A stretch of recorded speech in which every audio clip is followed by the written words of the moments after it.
Hvala, uvažena potpredsjednice.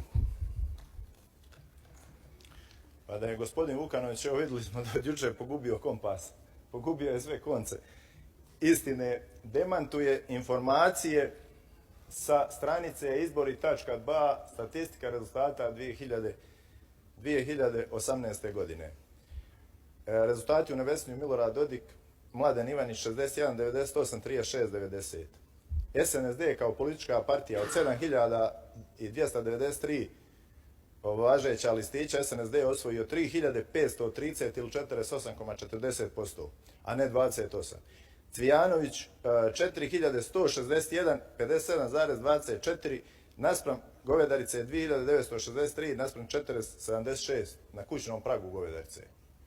Znači, ako su ovo rezultati kojim se on ima da hvali i rezultati lični njegovi koji su pali u odnosu na 2000, na rezultate od prije 4 godine više nego duplo, onda svaka mu čast. A gospodine Vukanoviću,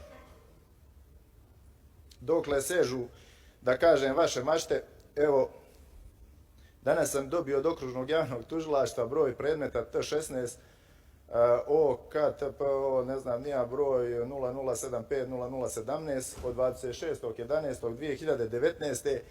gdje nas obavještava da se obustavlja istraga zbog krivičnog djela zloupotrebe službenog položaja ili ovlaštenja iz člana 347 Krivičnog zakona Republike Srpske u vezi sa članom 23 istog zakona i krivičnog djela nesavjestan rad u službi Krivičnog zakonika Republike Srpske, a povodom krivične prijave koju je protiv mene i članova uprave Gordana Mišeljića i Ljuba Vukovića hidroelektrana na Trebišnici podnio Nebojša Vukanović iz Trebinja, jer nema dokaza da ste vi i navedeni osumnjičeni počinili navedena krivična djela, niti bilo koja druga krivična djela koja se gone po službenoj dužnosti.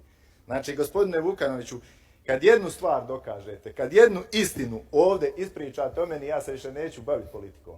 A vaše informacije, ne da su informacije, nisu to ni dezinformacije, nažalost, ni poluinformacije. Nekada ste imali poluinformacija, a sad ste totalno izgubili kompas. Ja ne znam šta se vama dešava. Pogledajte se malo na ogledalo.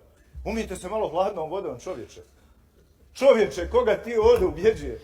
Ubjeđuješ javnost Republike Srpske. Pa meni je iz poniženja s tobom diskutovati bilo šta. Ali moram radi javnosti Republike Srpske, one koja ne znaju mene i tebe, moram da kažem istinu. Istinu i samo istinu. Jer sam ja vaspitan u duhu da je laž grijeh. I tu tezu sam postavio na početku. Na početku ovog saziva Narodne skupštine, uvažena potpredsjednica.